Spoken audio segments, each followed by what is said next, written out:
మీరు black board తుడిస్తే కూడా తుమ్ములు వస్తున్నాయా?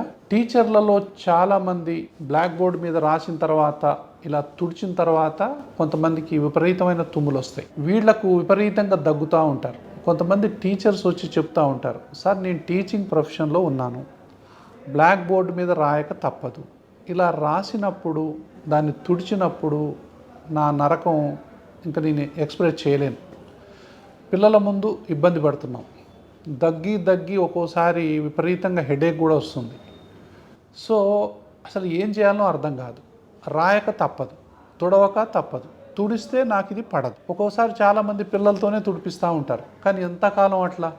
సో ఇట్లా ఉన్న వాళ్ళందరికీ అలర్జీ సైనస్ ఉన్నట్టే లెక్క. వాళ్ళకు దగ్గు కూడా ఉంటే బ్రాంకైటిస్ ఆస్తమా ఉన్నట్టే లెక్క.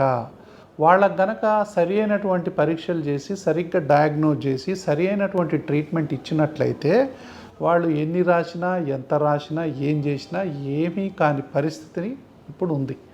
సో ఎంత తొందరగా ఇలాంటి పేషెంట్లు శ్వాస హాస్పిటల్ని అప్రోచ్ అయ్యి మీరు కనుక ట్రీట్మెంట్ తీసుకున్నట్లయితే ఈ నరకం నుంచి బయటపడవచ్చు. చాలామంది మాకు ఈ ప్రాబ్లం కంప్లైంట్ చేస్తూ ఉంటారు, ముఖ్యంగా స్కూల్ టీచర్స్. సో ఎవ్వరూ బాధపడాల్సినటువంటి అవసరం లేదు.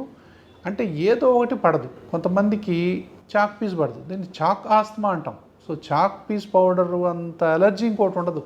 సో కొంతమంది అంటే ఇవన్నీ ఆక్యుపేషనల్ హజార్డ్లోకి వస్తాయి. కాబట్టి దీనికి మంచి వైద్యం ఉంది, అది తీసుకోండి. మీరు ఈ శ్వాస పెట్టే ఇబ్బందుల నుంచి బయటపడవచ్చు.